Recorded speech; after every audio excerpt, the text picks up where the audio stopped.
Dun-dun-dun-dun-dun-dun. Welcome back to the West Coast Popcast. It's me, the final boss. It's Zach, the main man, and we're bringing you some West Hey, Coast pop reviews. X-Men just dropped the 2 episodes, man. Are you excited? I'm so excited. The 90s child in me is alive and well, and boy, did they feed that kid's appetite. Cannot wait. Stick around for a show. We got a great review for you guys. Throw your comments in. Let us know what you thought about X-Men 97.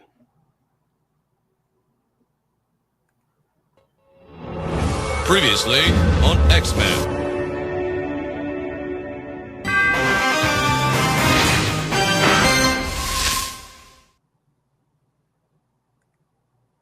And we're jumping right into it. They dropped 2 episodes for your boys, for the girls, the guys out there that love X-Men from the 90s.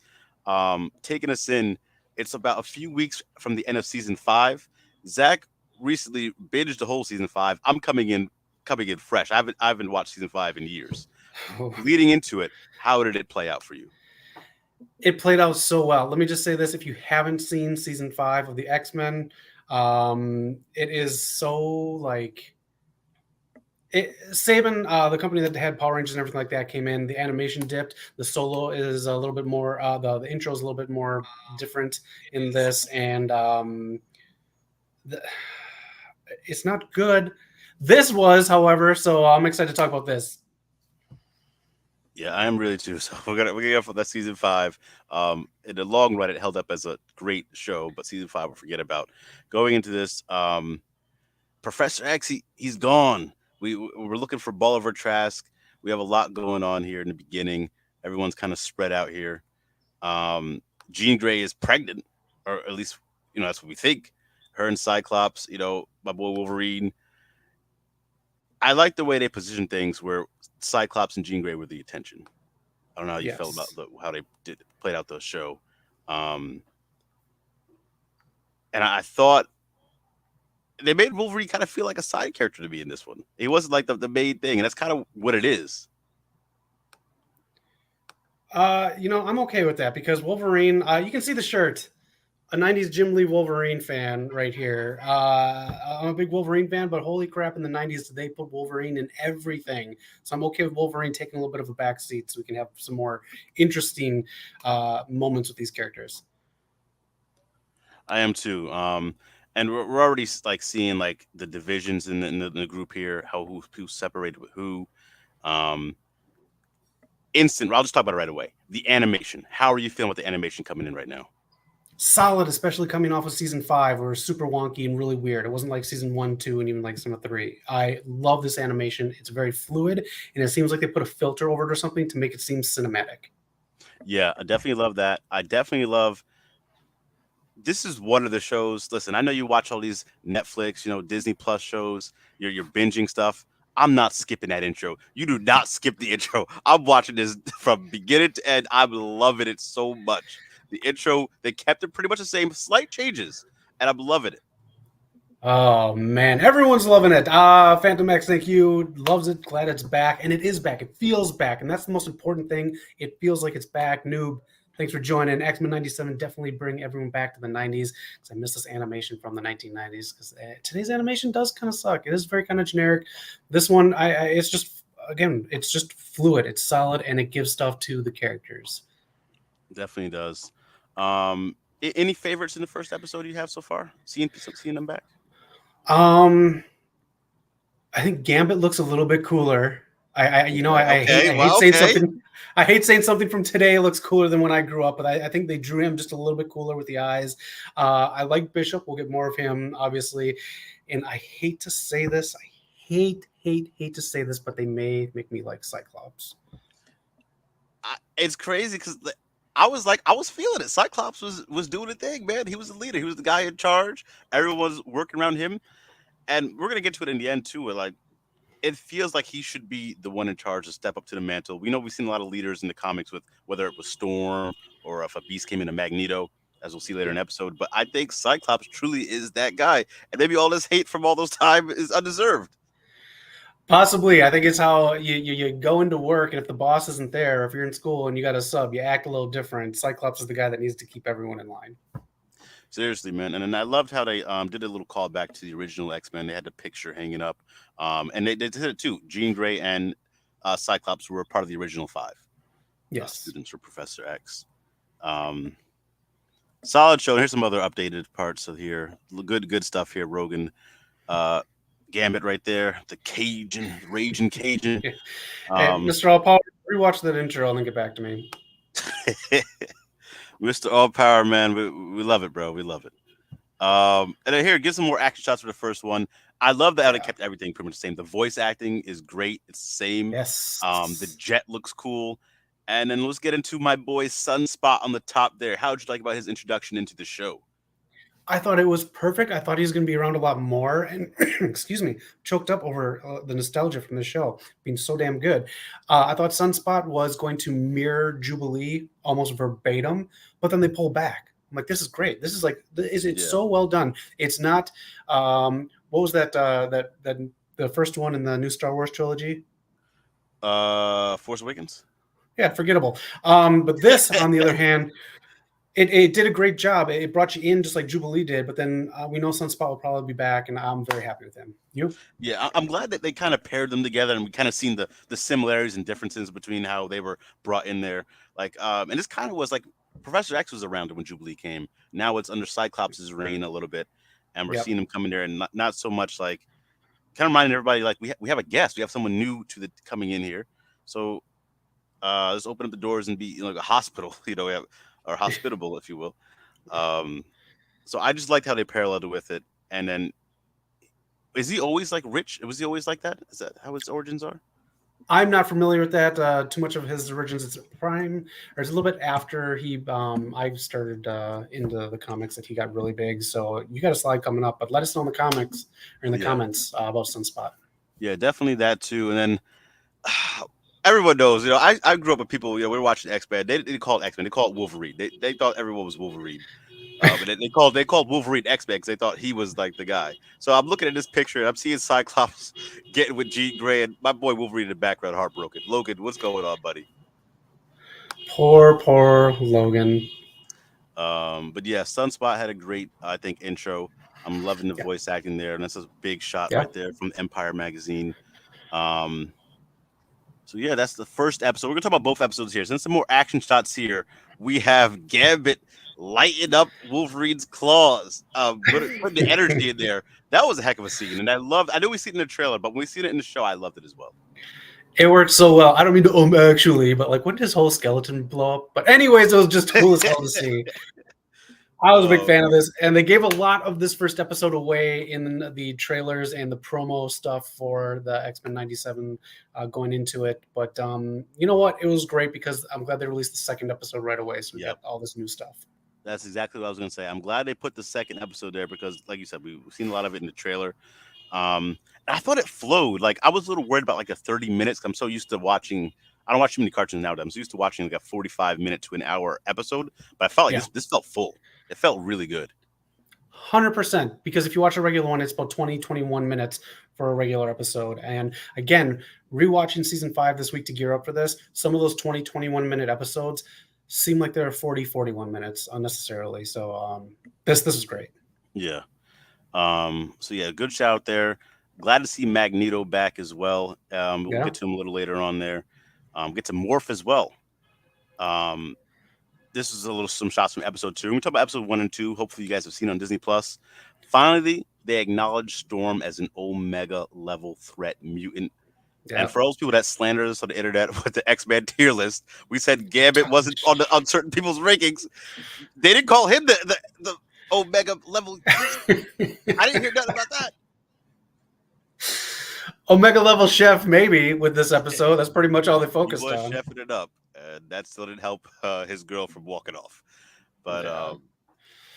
yeah, so when we get to these first 3 episodes, now Magneto takes over. They read the will. First of all, do you guys in the comments, and Zach, do you believe that will is accurate? Do you really think Xavier left the X-Men and his mansion and his riches to Magneto? Personally, I do. If you followed the whole season 5, you know that he is not dead. He is with Lilandra. He left to go get healed. So he will be back. And if you notice, Morph turned into him during that kitchen scene. Yeah. and the guy voicing him is scheduled for more episodes, obviously. So it is Charles Xavier's voice. He's going to be back. So I think this is a big play. I do believe this is who ultimately uh, Xavier trusts, and then you have to believe the lie to sell it to everyone else, which is what the X-Men are doing. That's why they are speaking like he is dead.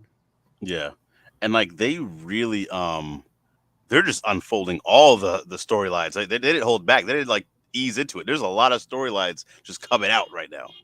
Yeah. So I really enjoyed that. And then, of course, we got another villain who I believe is in the comics as well. I don't know if you knew too much about him, but the Executioner, the man who hates all mutants, scarred up face, tried to take a shot at Magneto in the second episode, ended up missing and taking out our girl Storm.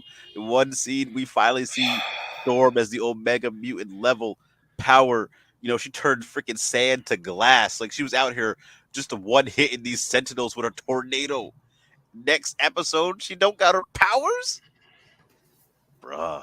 That shot me in the heart. Ah. That was tough. And she's out here taking bullets from Magneto, man. Why? In Why? that outfit, right? Here's the thing. She's there is a you had the episode list up there. There's a part 1 and part 2 that is from a 2 or 3 issue um, thing here where she goes and visits Forge. So I think that's where she's off to on the bus. Okay. So we'll see. I don't want to give spoilers away, but there's a journey there that is already in the comics. So everything in here is taken from something, and I like that they are giving that to her. And part of me in the beginning was like, well, actually, her hair with the mohawk is not 90s, but whatever. Yeah, But clearly, in the clearly in comic, the updated Storm. yeah, I mean, her hair in the 90s TV show is very momish, but in the she's got the mohawk in the stuff that she does with Forge, so it's going to tie into that. And I love how it looks. I love the animation style of the mohawk. So Yeah, the action scenes were really good, and they started playing the theme song during the first fight with the Sentinels in the episode with the battle, and I thought that was really well done. The way it like just kind of faded in there. yeah, So right now the show's on point. yeah. We did hear, like, I think you told me they premiered the first 3 episodes last week, and I got really good reviews for that third one as well. Right up there, a few blocks away at the El Capitan here in Hollywood. 3 episodes. So the third one was shown to fans for a reason we'll find out next week. I was fine with just the 2, but they showed the third one for a reason to fans and people who are going to give their reviews. I'm not sure exactly what it is on Rotten Tomatoes right now. If anyone wants to jump in the comments and let us know. But yeah, I got great reviews with all 3 episodes. Okay. And then, of course, episode 2, we do have Magneto giving himself up for trial. They came for him. They had the whole choppers coming for him. Everyone pulled up to the scene. If you remind me real quick, who was the blonde girl again? That was she said she was friends with Professor X before this. I Chat, if totally you know it. forgot. Yeah, Um, let us know in the chat. I don't remember her from the last series. If she was in there, I don't know if you've seen her there when you were rewatching.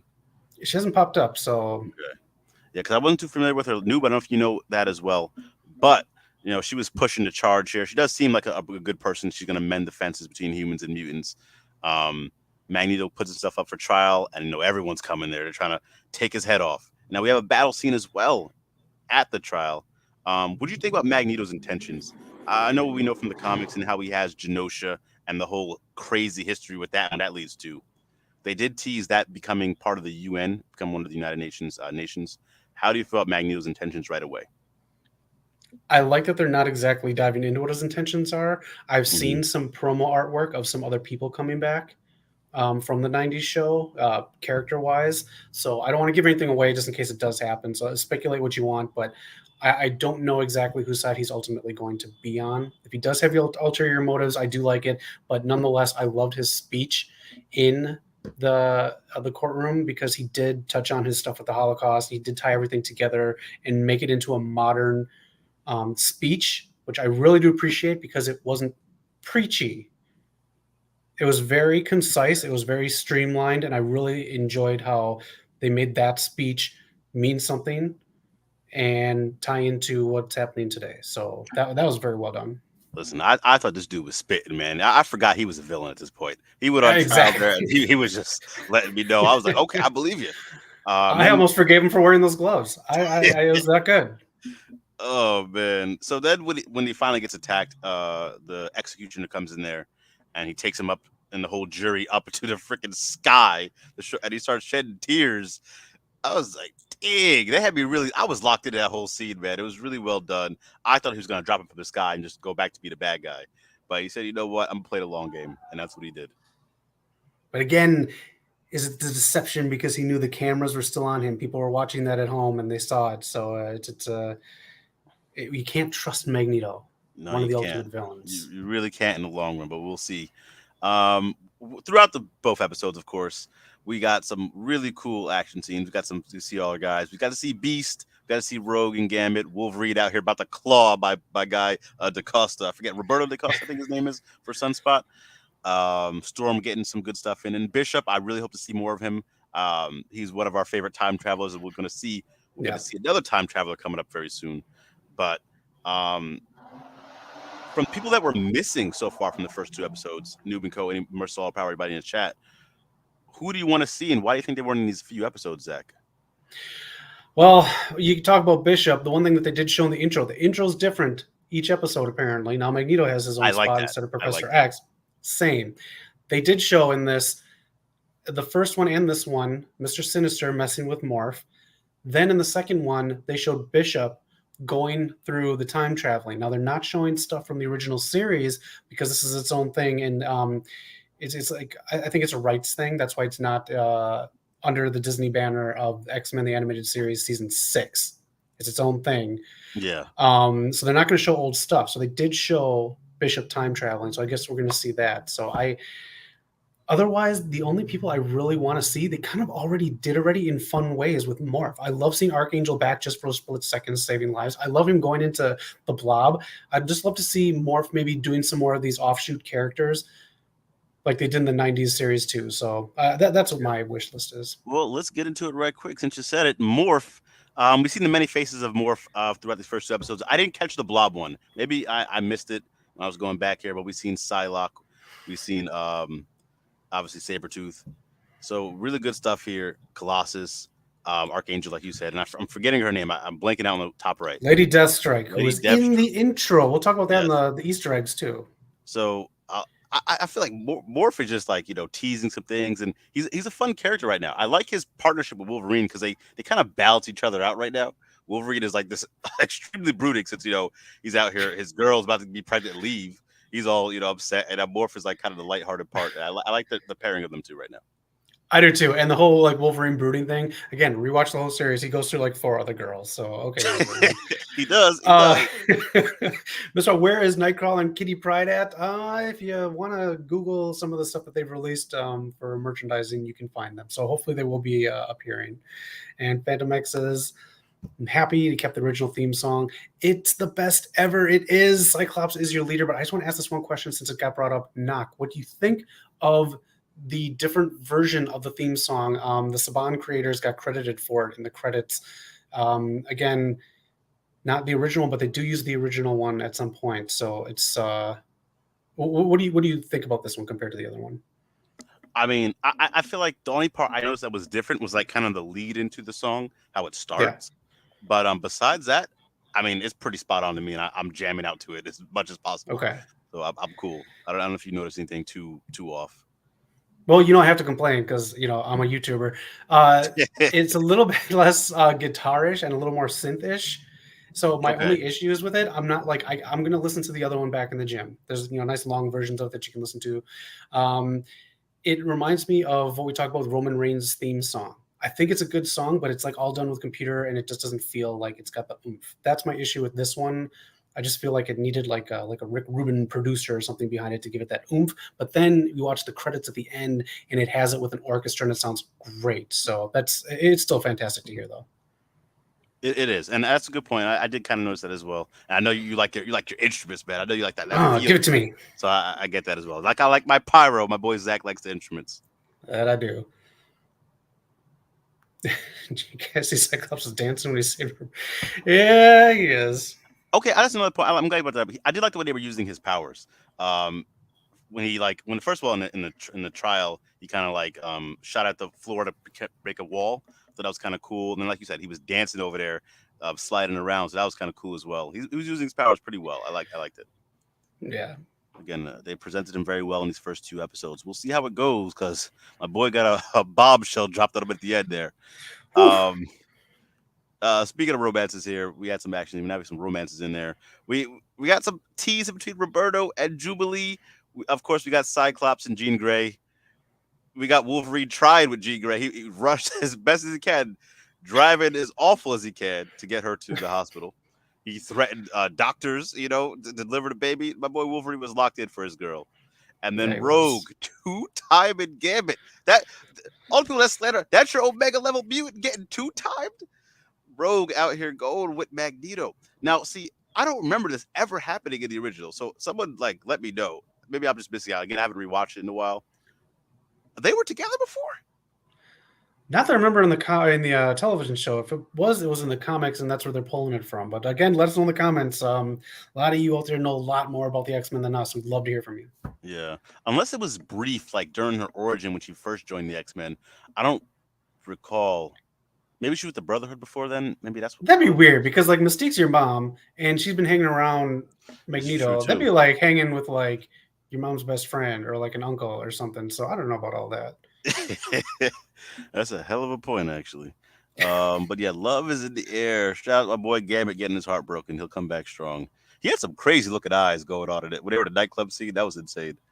But They're so well done. I it, gotta it give is. It is. a hand out to the animation, man. That's well done. Really well done.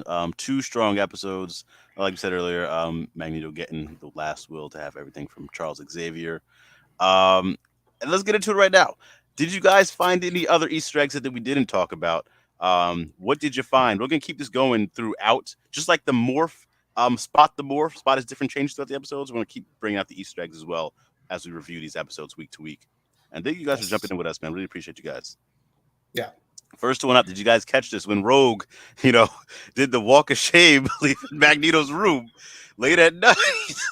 Did you catch the card that Gambit dropped? It was the Queen of Hearts. My boy, Ah. broken heart, man. Just hate to see it. I don't know why he was creeping anyways. I hope he didn't hear nothing too crazy, but I don't know. The master of magnetism has his way, I guess. Uh, I know there's a joke there, like a magnetism and love joke. I just can't think of it. Speaking of getting your heart broken, wait till my boy Scott Summers finds out. Me and Zach talked about this before we went live. Um, Madeline Pryor, that's the name. Yeah, Okay, the Goblin Queen. yeah, the Goblin Queen, Madeline Pryor, who's getting some comic issues pushed out right now. I think we've seen original comic. Who was it? Someone took over the Dark X Men. I don't know if it was Goblin. It was somebody, and then she took over. Well, she has a new issue now with being with the Dark X Men. Point is, she's a doppelganger of Jean Grey, and we're gonna see this now. And Scott Summers, the love of your life, you thought you were having a kid with, yeah, psych. You know what that M and that hair is in the background? The M stands for Maury. Scott, you are not the father. Like this. this is Oh man, this is. I'm really glad this is happening. If you Google, which a lot of people have since they released the merchandising of X-Men '97, Madeline Pryor and Magneto were the first two that they pushed out before anyone else, and then yeah, obviously they started releasing some other stuff. So they kind of wanted you to know about her before you went into the series, so they don't have to do a whole bunch of backstory. Again, if you know about her, let us know in the comics. Here's a very quick clip notes of it. She was created in I think the Claremont stage of the comics to write off Summers after the Phoenix Saga. So after she disappears, this would give him a happy ending and write him out. okay, Then other stuff happened in the comics, and stuff got revealed with like Sinister and all this other stuff. This is a very clever way to do the end of the Phoenix Saga, probably how they might have wanted to, or fans wanted to, with how it was done in the comics. So this is going to continue the Phoenix Saga without doing that Phoenix Saga over again, because I think we're all sick of it. But this yeah, is kind of the ending comic wise that I think we're going to get, and then of course we got what we got with the end of the episode. So yeah. So it's insane. There's gonna be a lot that's gonna delve from this. If you guys do know, and did you see any of the clues that it led to this? Did you see anything? I thought it was kind of weird when she was trying to get in the mind of Boulevard Trask because she had the issues doing that. I don't know if that I thought that was a little weird. That kind of threw me off and put me on like a scent of like, is this really Jean Grey? yes, What's going on with her? The other thing, looking back on it, I didn't realize it at first, but looking back on it, when she was talking to Storm in a room and mentioning when the Dark Phoenix, when she didn't say Dark Phoenix, but she mentioned like a presence took over her, and she had those that thing on the planet, whatever. I thought like Right. the way she was kind of like looking at the costume and looking at the pictures, I thought there was might have been certain hints they were planting that this wasn't Jean Grey. Um, so it's really cool that this is happening. I just started finding about the Madeline Pryor stuff like in the last few years, so I really diving into that type of stuff. Not like Mr. All Powers diving into it, but a little bit, it's a story. Um, and if you guys do know the baby that they had, they named him Nathan Summers. I don't know if you guys, Nathan Summers is Cable.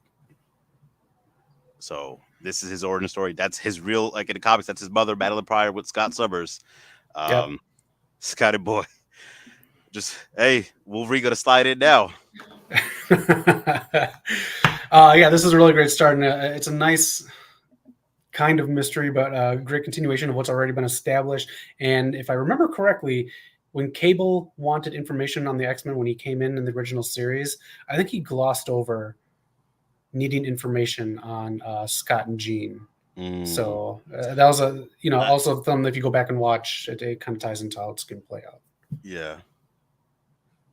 Um, Next up for the Easter eggs we had here, and also let us know in the comments if you have any other Easter eggs that we might have missed while Yes. we go through this. I thought this was kind of cool here. The Daily Bugle. This is in the beginning of the episode one. You got to see acid. I think it's a little cut off there, but they had to see they asked if Spider Man's a mutant, and you've seen some stuff like that. So I thought it was really cool to see them tying into because in the original series they did cross over with Spider Man the animated series. Yeah. Spider-Man the animated series again. Saban owned the end of this, and you can see everything kind of went downhill the last season of that and the X-Men series, just because they just crammed everything, D-list cameos and storylines, getting crammed into the fifth season of X-Men. And in Spider-Man, they crammed everything they could into the end of that, including Secret Wars. So Madam Web big storyline, all this stuff they just crammed in at the end, but they do exist. You got up in the top right corner Peter Parker's name and Eddie Brock's name, so they exist in this. Uh, Other stuff that they showed when they showed the city, there was the restaurant that Ant-Man used to work at in the Oh, movies. They had Stark Industries. They had a couple other things, and there was something that alluded to that I caught, and I should have screen grabbed it. What's her name? Marrow. So Marrow might be making an appearance, or it might just be a nod because I think maybe I don't know if they could fully do a Marrow storyline, but maybe Morph will turn into Marrow. But yeah. yeah. Other things I just checked. Sorry, I kind of cut off your stuff here. On the far right in the intro, in the Marvel intro, that is Silver Surfer from the Silver Surfer animated series. They're just using animated series in the intro instead of the MCU. You can find the 1960s Spider-Man in there, what if stuff, like what if Captain America, the old X-Men version of Wolverine, and a few others. So if you caught any more, let us know. But it seems to be stuff that Marvel wants to use or at least acknowledge for this series. And then in the intro, this is the old version that you can see in the screen here. They took out the two people to the right of Juggernaut, and I think one more, and you have Lady Deathstrike, we talked about earlier, and then on the left you have Jean Grey with the X-Men, and I think there's one more villain that they added to the run-up. Okay. Yeah, definitely little things you gotta catch out for. I'm glad they're putting these type of stuff in here, and I even like the changing opening, like you mentioned before. Yeah. So yeah, but we're gonna keep an eye out for these Easter eggs going after week to week as well. Yes. Keep an eye on that. Oh, just a quick little double skip, my bad. And of course, Sunspot was the big one. He previously was in Days of Future Past, the movie. He's there on the left. He was Oh, in that's New right. Mutants. I didn't know this. I actually, when I was looking up the Sunspot, I seen it. I was like, okay, that makes sense. I did not remember him being in there. I didn't watch New Mutants, but he was in there as well. Top right Yes. corner, you kind of see kind of his little breakdown right there. He's also in the Marvel Snap game. If anybody played, I know it's pretty popular right now. Marvel Okay. Snap, he appears, and of course throughout the comics as well. So Sunspot's making his appearance known. Nice. And then yeah, we just kind of talked about Madame Pryor there with her Dark X-Men comics coming out as well. And then Cable, hey, he's born now. We can see him. We're gonna see some cool stuff happen with the X-Men. So we'll see what happens there as well. Uh, Yeah. Oh, last little Easter egg. The guy who, when Morph turned into Charles Xavier, the guy yeah. that does the Xavier voice, that's the one who plays Red Skull now in the MCU. Oh, really? Yeah. That's pretty cool. Keep it in the family, I guess. Yep.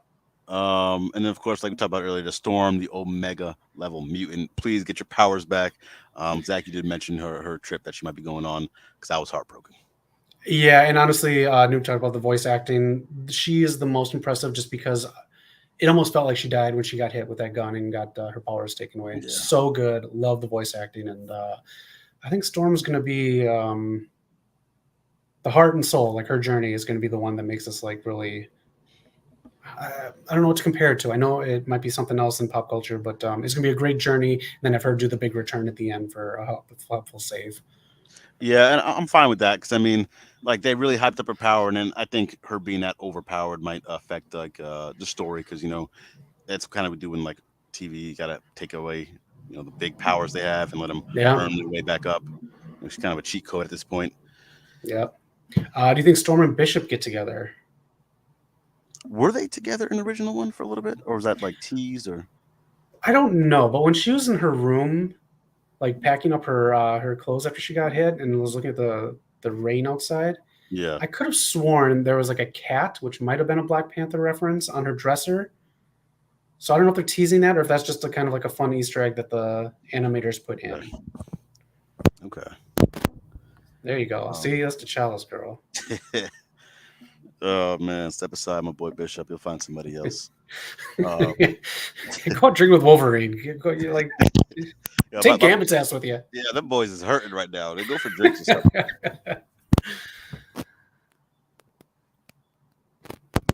All right. Knock glitching, but that's okay. I got it right here. This week, a lot of other stuff being released too. Ultimate Black Panther #2. You can see a new X-Men comic right here. Follow the X-Men. It's going to lead into what's coming out. A lot of reveals and a trailer put up on Marvel.com if you want to go check that out for the upcoming X-Men comics. And if you're into Wheel of Fortune, it is Marvel Superhero Week. If you got kids and want something to watch with your dinner, there you go. And 1943, Captain America, Black Panther, who we just talked about, in their own video game. This looks really cool. Obviously, all cutscenes shown in the trailer, but if you want to watch it and leave comments and let us know what you thought of that, it looks pretty damn cool, and I'm pretty excited for it. The Rise of Hydra. Yeah, I'm very excited for that game that you mentioned it. I was telling Zach in the chat, the woman that wrote Uncharted 1, 2, 3 is writing this one as well. And I'm so happy she is because she's wrote so many other games, but they never made it back to fruition. They always got canceled. Like she wrote a Star Wars game, got canceled. So hopefully this one is good. Speaking of Black Panther, that is T'Challa's grandfather. It won't be T'Challa in this one. It'll be his grandfather as the Yes. Black Panther. Who's playing him in this video game? Ooh. Kari Payton. I don't know if you've seen him in. I'm pretty sure he was in like a few things, but one I know people might know him from is The Walking Dead. He was the king. Oh, the dude with the white hair? Yeah, Okay. yeah, Nice. he's playing him in there. He was in a few other things as well. But yeah, Marvel's on the upswing right now, and I did find out about Wheel of Fortune with the Marvel stuff. The other night, my mother was talking about it. Man, why can I get on these episodes? I would have made a I killing. know. I just watched this one tonight, actually, or when I was Yeah. eating dinner before we streamed, and I would have gotten every single puzzle. Oh man.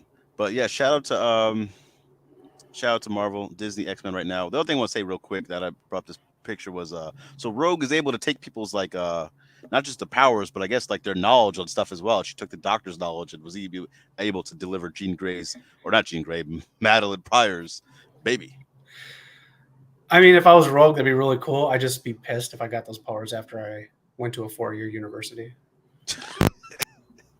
Had all Imagine that all student that loan. money Damn. wasted. Yeah.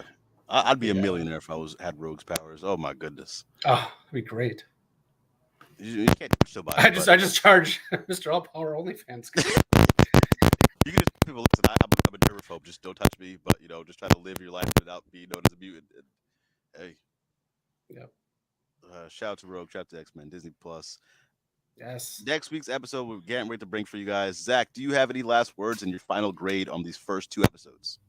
Oh, I'm just so happy. It's so good. It's I want to say it's above and beyond what I expected it to be. Of course, he had all the missteps with Marvel recently. And of course, I'm an old man who thinks what he grew up with was the best way that everything happened in the world. But I think this X-Men series so far is great. It's like they trim the fat and they cut out like seconds here and there to make the show flow even faster than the original series. I'm very happy with everything, and I'd love to know all your comments on what you thought of it. Yeah, let us know in the chat your ranking of this if you want to keep up with it week to week. Stick with your boys here. We're gonna keep watching it week to week as well. We posting these videos when we can. Schedule is obviously hectic, but we're gonna keep it together. And we did not Yeah. forget about the podcast for our wrestling guys. We will have that up soon as well. Looking at tomorrow. Stick with your boys. West Coast Podcast. I'm giving it. I'm giving it 5 out of 5. It hit on all cylinders. I was so happy and invested watching it. I might rewatch it before the next episode comes out. So 5 out of 5 for me for first 2 episodes.